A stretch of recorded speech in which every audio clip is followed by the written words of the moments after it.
Seja muito bem-vinda. Você está no melhor canal de nutrição e saúde gastrointestinal do Brasil. O meu nome é Malu de Carvalho e o tema do vídeo de hoje é muito esperado por vocês, eu tenho certeza. O tema do vídeo de hoje é, afinal, o que é desbiose? Então, antes da gente começar esse vídeo, eu quero que você cumpra 4 passos aqui para mim. Em primeiro lugar, você vai se inscrever aqui no canal. Então, você procura o botão aqui embaixo, inscrever-se, clica aí. Você vai vir no sininho aqui em cima, tem um sininho aqui em cima. Você vai clicar para você ativar as notificações do canal, que te avisa todas as vezes que sai um vídeo novo. Você vai curtir, né, dar um like aqui no vídeo e comentar alguma coisa. Malu, eu tô por aqui. Malu, eu gostei desse vídeo. Malu, qualquer coisa. Por que eu quero que você cumpra esses 4 passos? Para que o YouTube priorize você dentro da plataforma. Então, se você quer ser priorizada pelo YouTube, ele olha para você e te vê como alguém importante aqui dentro da plataforma, para te avisar as coisas que acontecem por aqui, você cumpre esses 4 passos, que também me ajuda pra caramba. Então, vamos para o tema do vídeo de hoje. Primeiramente, eu preciso te dar o conceito daquilo que é disbiose, tá? Disbiose é uma disfunção, é um desequilíbrio entre as bactérias intestinais, tá? Então, quando a gente fala de disbiose, pode ser uma disbiose da pele, uma disbiose do intestino, uma disbiose do ambiente, é uma disfunção da vida, né? Biose, biota, quer dizer vida. É uma disfunção, um desequilíbrio da vida daquele lugar, tá? Só que quando a gente fala de disbiose intestinal, a gente está falando de um desequilíbrio da microbiota do seu intestino, exatamente. Existem dezenas, centenas de milhares de espécies, de grupos, de tipos de bactérias diferentes habitando dentro do seu intestino. E não é à toa que a maior parte do DNA encontrado no nosso corpo, ele é um DNA bacteriano, porque afinal a gente tem muito mais bactérias, nós temos muitos trilhões de bactérias habitando no nosso intestino, a mais do que as nossas próprias células humanas. Então, isso daqui é muito legal da gente pensar, porque traz até um pouquinho de humildade para o ser humano que é muito nariz em pé, que na verdade nós somos um grande aglomerado bacteriano, né? Então, elas controlam muito aquilo que o nosso corpo apresenta. As bactérias intestinais, elas são responsáveis por metabolizar nutrientes, por absorver alguns nutrientes, por produzir vitaminas, por exemplo, como a vitamina K, que a vitamina K, ela é participante da absorção da vitamina D, então daquele metabolismo de vitamina D e cálcio. A vitamina K é como se fosse uma direcionadora da vitamina D e do cálcio para os lugares para onde tem que ir esses nutrientes. E são as bactérias intestinais que fazem isso. As bactérias intestinais têm muita influência, por exemplo, sobre a absorção da própria B12, né, que é importantíssima para a nossa saúde neurológica e para o corpo todo. Então, as bactérias intestinais também podem até comandar as nossas preferências alimentares. Então, uma pessoa em disbiose tem preferências alimentares das quais aquelas bactérias gostam muito de se alimentar, por exemplo, né? Saindo um pouquinho do conceito de bactéria, mas ainda falando de microbiota intestinal, a gente pode desenvolver até mesmo fungos intestinais, né? Então, as bactérias também fazem o controle desses fungos. Mulheres, por exemplo, com candidíase de repetição ou com síndrome fúngica, né, onde é aquela manifestação de fungos se apresenta em forma de seborreia, em forma de micose na pele, micose nas unhas, uma língua com muita saburra, uma saburra muito espessa, principalmente se for uma saburra muito amarelada. Candidíase, né? Então, candidíase com frequência. Tudo isso é sinal de que existem muitos fungos habitando o seu intestino. E quem faz esse controle fúngico são justamente as nossas bactérias. Então, quando a gente fala de disbiose intestinal, a gente está falando de algo muito sério. Só que, como a disbiose ela tem sintomas muito abrangentes, muito variados e que parece não ter conexões entre eles, né, entre esses sintomas, a gente não dá muita corda para essa disbiose intestinal e também acaba não dando muita corda para todas as consequências que essa disbiose pode nos trazer. Desde deficiências nutricionais, até inflamação, até leaky gut, muito causado por disbiose, né? A permeabilidade aumentada do intestino. Então, nós temos muitos fatores que nos levam a considerar, e até os estudos mais atuais, a considerar a disbiose fontes de muitas doenças crônicas. Então, é importante que você identifique sintomas de disbiose e que você conserte esses sintomas de disbiose. Então, você tá aqui alguns principais sintomas, né, de que você está passando por um processo disbiótico e que você precisa tomar uma providência a respeito. Então, fica até o final do vídeo, porque eu também vou falar dessas providências, mas sintomas de que você desenvolveu, está desenvolvendo disbiose, né? Então, em primeiro lugar, excesso de gases. Excesso de gases é um sintoma clássico de disbiose intestinal. Por quê? As bactérias fermentam alimentos. A fermentação desses alimentos produz muitos gases. Então, ou você está comendo muitos alimentos que fermentam muito, então um excesso de FODMAPs, né? Ou você está tendo bactérias que estão fermentando demais, ou muitas bactérias, né? Por isso que a gente fala que existe uma disfunção. A disbiose é uma disfunção qualitativa e quantitativa das bactérias intestinais. Qualitativa, por quê? Existem bactérias boas, que a gente chama de bactérias probióticas, e existem bactérias ruins, né, que a gente chama de bactérias patogênicas, né? Então, nós temos essas duas. E uma disfunção nesse equilíbrio, né, esse desequilíbrio entre bactérias boas e ruins, pode ser uma característica de disbiose. É uma característica de disbiose, aliás, né, que pode ser, é uma característica de disbiose. Só que também pode ser uma disfunção quantitativa, não só qualitativa, né, de qualidade boa e qualidade ruim, mas pode ser também quantitativa. As bactérias boas também, quando estão em números diferentes, né, então você tem mais um grupo de bactérias probióticas mesmo, prevalecendo sobre outros grupos, né, você causa também um desequilíbrio qualitativo, mesmo entre bactérias probióticas, tá? Esse desequilíbrio quantitativo, de quantidade, também pode ser de bactérias ruins, né? Um aumento de bactérias ruins em relação a uma diminuição de bactérias boas.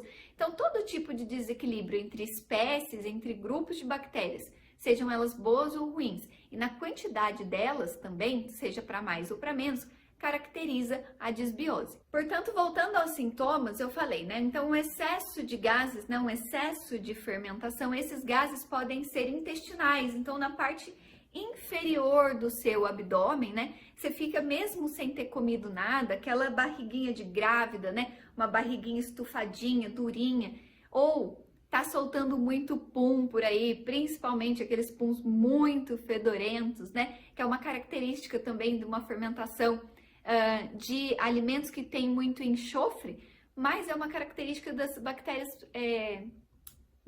que fermentam proteínas, que a gente chama de proteobactérias, tá?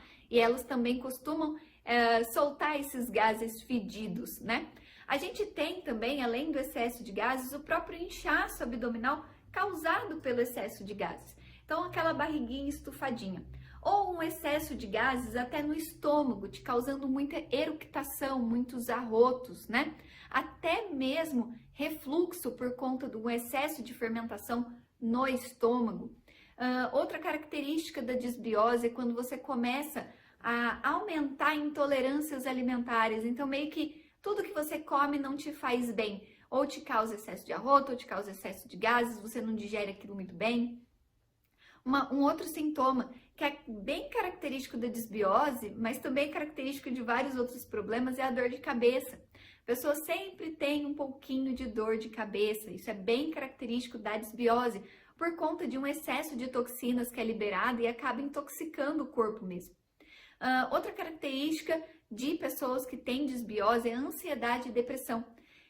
Tanto pessoas com ansiedade e depressão desenvolvem mais disbiose, quanto pessoas com disbiose desenvolvem mais ansiedade e depressão. Isso por conta de uma deficiência do metabolismo de triptofano, que é um aminoácido que produz a serotonina, mas a conversão é feita através de algumas bactérias. Então, Quando a gente precisa de serotonina e a gente não tem, a gente acaba desenvolvendo depressão e ansiedade. E a causa pode ser também da desbiose. Falando um pouco agora sobre as causas dessa desbiose, a gente tem causas muito variadas e abrangentes também, porque tudo pode influenciar a nossa microbiota.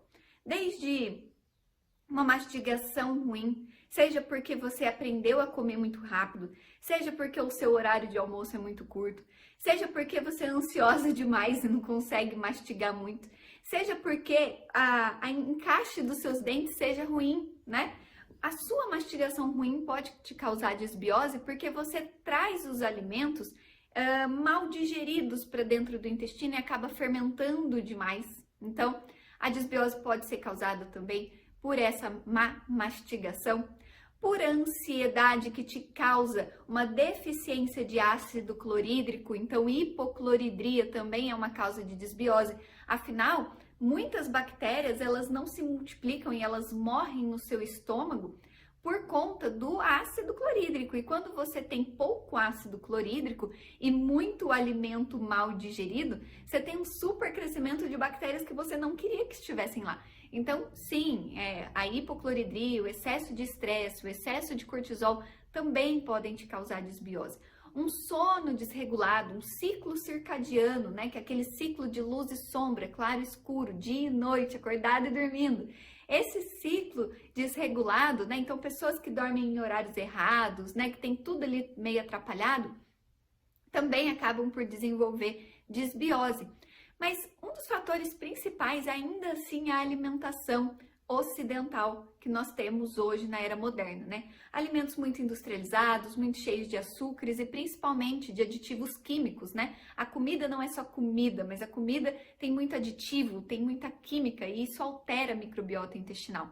Até mesmo o uso de anticoncepcionais já foram estudados e viram que o anticoncepcional impacta diretamente nas bactérias por conta de um excesso de estrogênio que também altera esse ciclo das bactérias.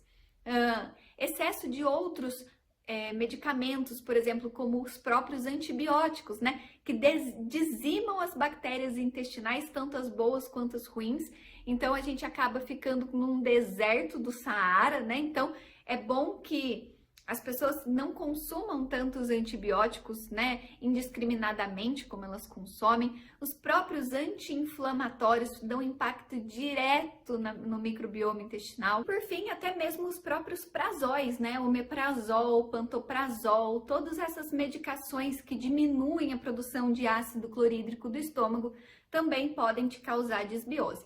Isso, obviamente, além da alimentação ruim, como eu citei no começo, que poucos alimentos pré-bióticos, né? Então poucas fibras, poucos alimentos que essas bactérias boas vão se alimentar deles, né? Então as causas continuam sendo variadas e abrangentes.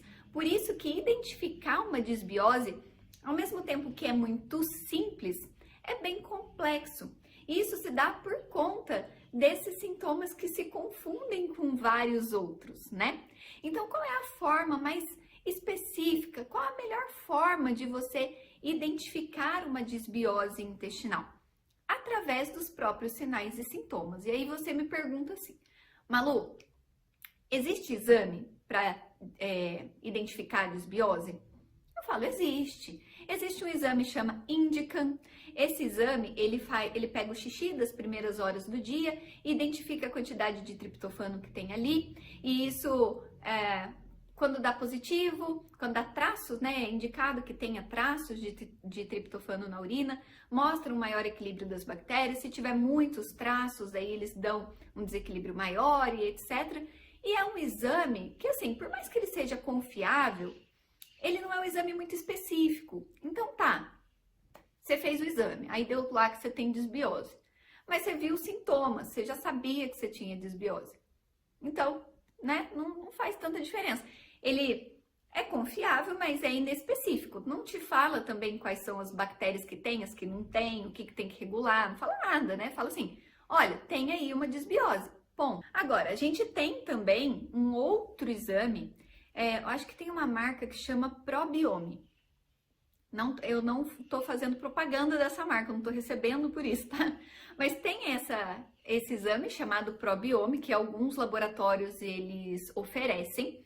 E esse probiome, ele é mais específico, porque ele pega o DNA, ele, ao contrário do Indica, que ele vai pela urina, o probiome, ele vai pelas fezes. E aí, identifica o DNA das bactérias que estão nessas fezes e vê quais bactérias são. E ele dá uma estimativa de porcentagem das bactérias. Então, ele é bem mais específico, tá? Só que por que eu também não gosto desse exame? Porque ele identifica algumas dezenas de tipos de bactérias, né? De cepas, de espécies de bactérias diferentes. Contudo, nós temos dezenas de milhares de tipos de bactérias diferentes que ainda não foram identificadas, que o DNA ainda não foi sequenciado. Então, por mais que seja melhor do que o Indica, ao meu ponto de vista, ainda assim não cumpre um papel efetivo mesmo, né? E a gente volta de novo para os sinais e sintomas. Então, de forma prática, vamos lá, você olha uma pessoa que tá com excesso de gases, uma pessoa que dorme mal, né? Então, não, vamos do começo. Você olha uma pessoa e ela tem uma alimentação ruim. Ela come muito produto industrializado, ela é sedentária, ela dorme tudo em horário errado, ela faz tudo errado.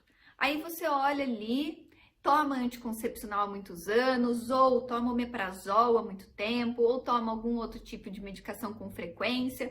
Então você olha aquela pessoa, passou por algum, sei lá, por um coronavírus, entendeu? Passou aí por alguma coisa e tomou muita medicação ou por alguma outra doença. Aí você olha aquela pessoa, ou não toma medicação nenhuma, mas come mal pra caramba, dorme mal pra caramba, né? Não faz exercício nenhum, você olha, e aí você vê que ela sempre reclama que ela tá com uma dorzinha de cabeça. Então ela sempre tá tomando uma Novalgina, ela sempre tá tomando um Dorflex, ela sempre tá tomando um remedinho ali para dor de cabeça. Você sempre vê ela reclamar que ela precisa de omeprazol, porque afinal ela tem refluxo há muito tempo. E quando ela para de tomar omeprazol, ela fica pior. Aí ela fala sempre para você que aí quando você tá conversando com ela, às vezes ela tem mau hálito, às vezes a língua dela é muito branca, né? Tem saburra, às vezes a pele dela é muito cheia de acne. Você tá conversando com essa pessoa e ela sempre dá assim, sabe? E você vê que aquela pessoa sempre tá dando um arrotinho o tempo todo. É uma pessoa que sempre tá soltando um pum, a barriga tá fazendo uns barulhos muito doidos, assim. E talvez você conheça uma pessoa assim, talvez você seja essa pessoa. E aí você cruza esses sinais e sintomas com o estilo de vida, o estilo de alimentação, o estilo de vida todo dela. Você fala, é óbvio que essa pessoa tem desbiose, porque bateu todas as causas com todos os sintomas, né? Bateu pelo menos uma grande maioria das causas com uma grande maioria de sintomas. E aí, a gente vai para o último ponto desse vídeo, por isso que eu quero que você, se você gostou desse vídeo até aqui, comenta aqui embaixo, Malu, gostei do vídeo, Malu, adorei seu cabelo, me elogia, faz alguma coisa. Fala assim, YouTube, eu tô aqui, clica no sininho para ativar a notificação, se inscreve no canal, curte o vídeo, compartilhe o vídeo, faça coisas aqui que ajudem esse canal a crescer, que o YouTube priorize você. Vamos para o final do vídeo que eu vou te falar como que a gente melhora isso, como que a gente faz para exterminar essa desbiose da sua vida. Então aí você chega e começa a observar. Então para solucionar, você começa a observar. Você fala assim, nossa, a Malu falou desses sintomas. A Malu falou dessas causas. Acho que uma coisa está cruzando com a outra. Acho que eu tenho desbiose, o meu marido tem desbiose, o meu filho tem desbiose. Talvez eu não tenha citado um sintoma que não vou lembrar, mas constipação e diarreia, sabe? Aquela mudança de fezes, assim, bem característico. Então, prisão de ventre, diarreia, bem característico de desbiose também. Então, você observa tudo isso, fala assim, acho que é. Você vai começar por onde? Olhar para a sua alimentação, óbvio, né? Se a gente está falando de intestino, a gente fala diretamente de comida. E aí você vai ver, eu sou uma pessoa que como muito produto industrializado? Sou. Então você começa a restringir produtos industrializados, começa a restringir um pouco de açúcar, começa a restringir principalmente alimentos que têm conservantes. Aí você olha e você fala assim, será que eu tomo muita medicação assim de forma indiscriminada? Acho que eu tomo. Então você vai ver como é que você vai retirar essas medicações desnecessárias. Você vai procurar um médico, vai falar assim: doutor, eu tomo omeprazol há 5 anos. Não existe indicação para tomar isso há tanto tempo. Como que eu faço o desmame desse negócio aqui? Doutor, todas as vezes que eu fico gripada, eu não quero tomar antibiótico, porque não precisa. Eu quero que o senhor me dê uma outra solução. Você vai conversar com o seu médico. Doutor, anticoncepcional não trata ovários policísticos. Anticoncepcional não trata a pele acneica. Anticoncepcional não trata endometriose. Ele só melhora os sintomas, porque esconde os sintomas. E eu não quero mais usar um paliativo que está ferrando com a minha vida para poder esconder sintomas. Eu quero resolver a causa. Então você vai conversar com o seu médico. Vai fazer outros tipos de observação. Será que eu estou tomando água suficiente? Será que eu estou comendo fibras suficiente? Eu como pelo menos uns 300, 350 gramas de frutas, verduras, legumes todos os dias? Você vai observar, mas meu ciclo circadiano, ele está desregulado? Porque se ele tiver, eu tenho que começar a regular. Acordar quando a luz do sol começa a clarear.